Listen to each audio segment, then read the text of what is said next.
Hello friends, welcome to One Stop All Poetry Solution. Today we are going to talk about Matilda by Hilaire Belloc. Joseph Hilaire Pierre René Belloc, I hope I am pronouncing it correctly, was an Anglo-French writer and historian and one of the most prolific writers in England during the early 20th century. And Belloc was an orator, a poet, a sailor, a satirist, and a writer of letters. He was also a soldier and a political activist. His Catholic faith had a strong impact on his work. Some of his popular works are the cautionary tales for children, The Path to Rome, The Servile State, and so on.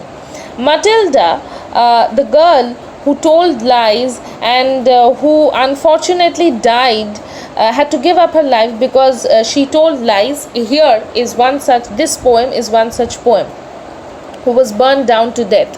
And here you will see that as if Hilaire Belloc wants to send a message to the readers that what happens if you are telling lies, if you are resorting to lies. Matilda told such dreadful lies it made one gasp and stretch one's eyes. Her aunt, who from her earliest youth had kept a strict regard for truth, attempted to believe Matilda. The very effort nearly killed her.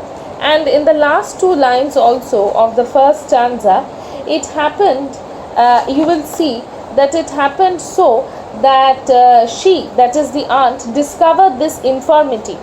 The practice that Matilda indulged in, this practice of telling lies, was something that she disapproved, no matter how much she tried to stop her from telling so.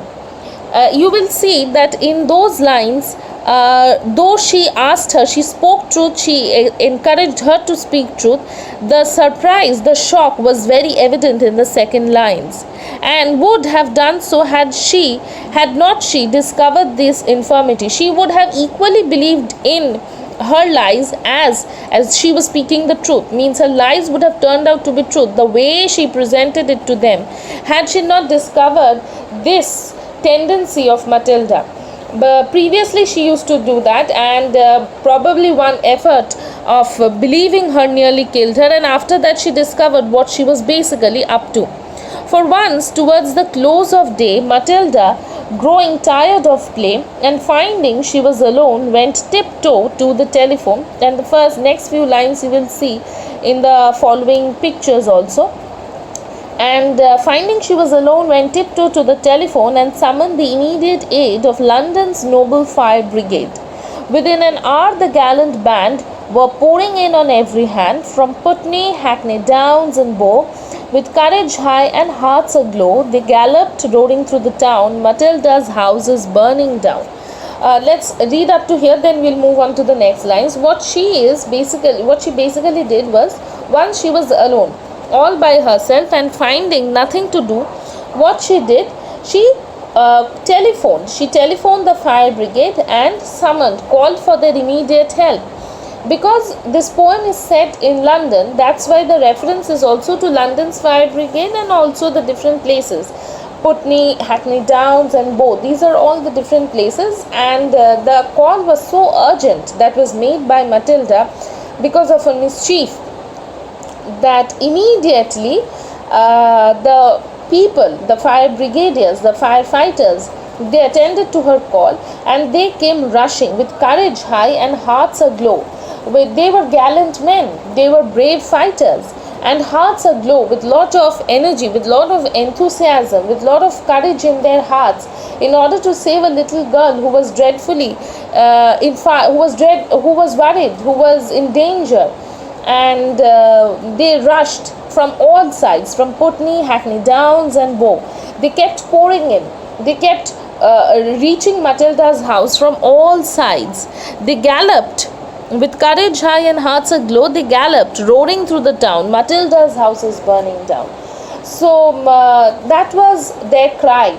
Just like if you have seen fire brigadiers rushing through the streets with their huge vehicles, you will see that either they are ringing the bell or there is a siren, there is a call, that there is an alarm, there is an emergency that they need to attend, and this Matilda's house is burning down. That was also an emergency call, that the little girl's house is burning down. Probably she is enclosed in there, she needs to be saved. There was a frantic cry for help, and they could not stop themselves from attending the call. So immediately they rushed from all sides of London, from all parts of London, to this particular place where Matilda was residing, without even realizing that Matilda was telling a lie. And this, in fact, the very first stanza, or the second line of the first stanza, it made one gasp and stretch one's eyes. When we read or come across this instance, we are also shocked, we are also surprised that to what extent can Matilda basically go to trouble people. And this is one instance. So what happens next?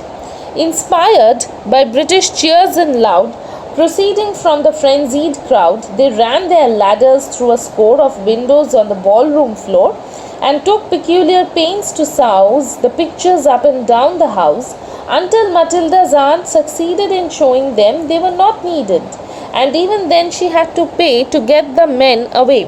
You will see there's these in the few lines also, coming few lines, that they were inspired by the British cheers and loud.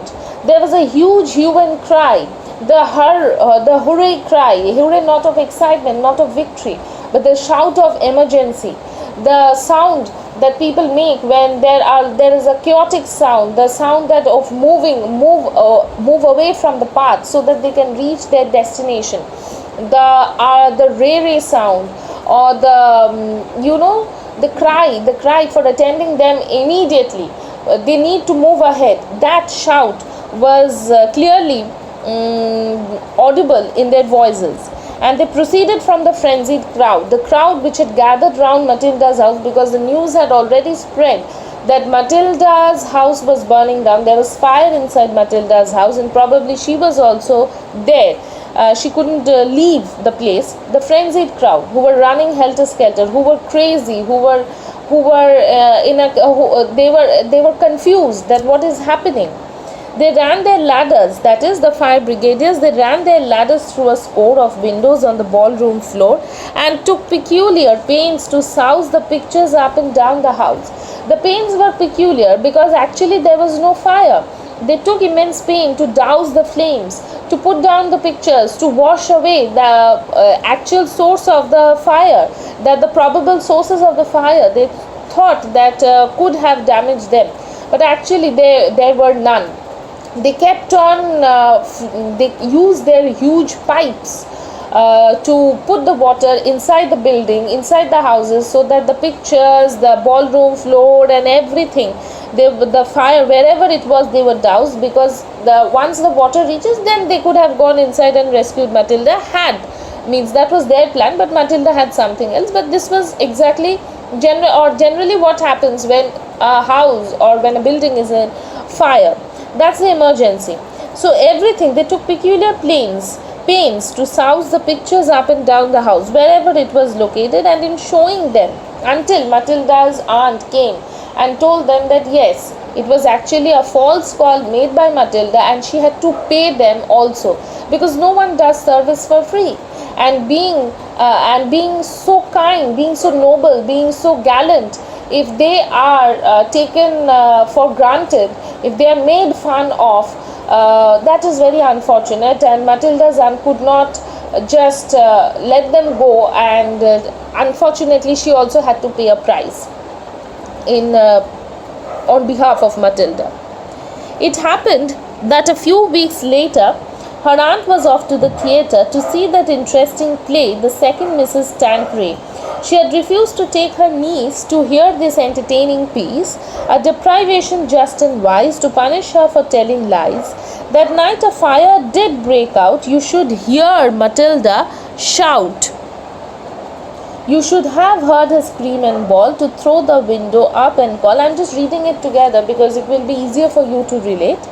And throw the window up and call to people passing in the street, the rapidly increasing heat encouraging her to obtain their confidence, but all in vain. For every time she shouted fire, they only answered little liar, and therefore when her aunt returned, Matilda and the house were burnt. So the damage was ultimately done. And in a few weeks time, what happened after this false call and the fire brigadiers coming and attending to her, and then they had to be paid so that they finally go away, her aunt went off to the theatre to watch the play The Second Mrs. Tanqueray. It was an original play, and this play was written a long time back in the 19th century. It was a problem play, and it was it was a sensational play, not meant for the children. So it was written by Arthur Wing Pinero, and it adopts the woman with a past, that kind of a plot that was quite popular in the 19th century, and it was melodramatic, not meant for children. So her aunt did not take her for that reason. That was one reason, and another one was that she was punished for telling lies. That's why she is considered to be just and wise. Just because she told lies, it was a just punishment for Matilda, and also because she was wise. It was not a play meant to be watched by children, and that's why she did not take her. But what happened? A fire did break out. Unfortunately, a fire broke out, and this was the truth. This was in reality, and there was no false the false warnings this time. It was a real fire. Fire broke out, and Matilda was caught. She kept on shouting, crying for help every time, but the people refused to help her. You see the words, the rapidly increasing heat encouraging her to obtain their confidence.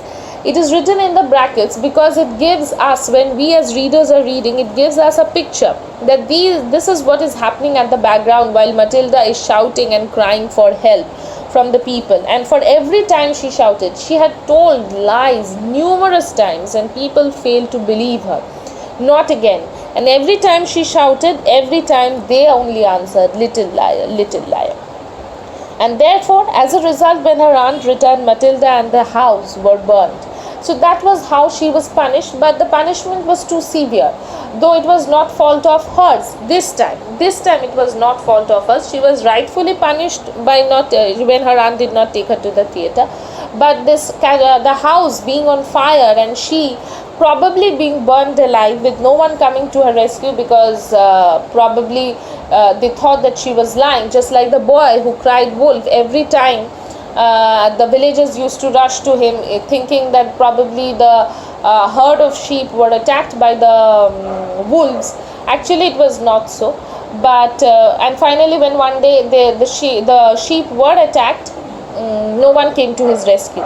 So that was how she was punished, and there was nothing else to do. And Hilaire Belloc sends a strong message to his young readers that not to indulge in lies, not to, because of his Catholic background. This is something that is quite clearly evident, or quite clearly reflected in this poem also. And it shows us that Matilda was a unique character who indulged in lies, who did tell lies just for fun. Whereas on the other hand, her aunt was a strong character.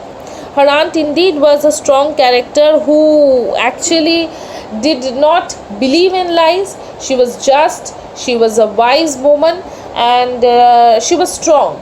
She did not even hesitate to punish Matilda. Though this time her intention was just to leave her behind, but unfortunately the house got fire and she died. So this is all about the poem. There is nothing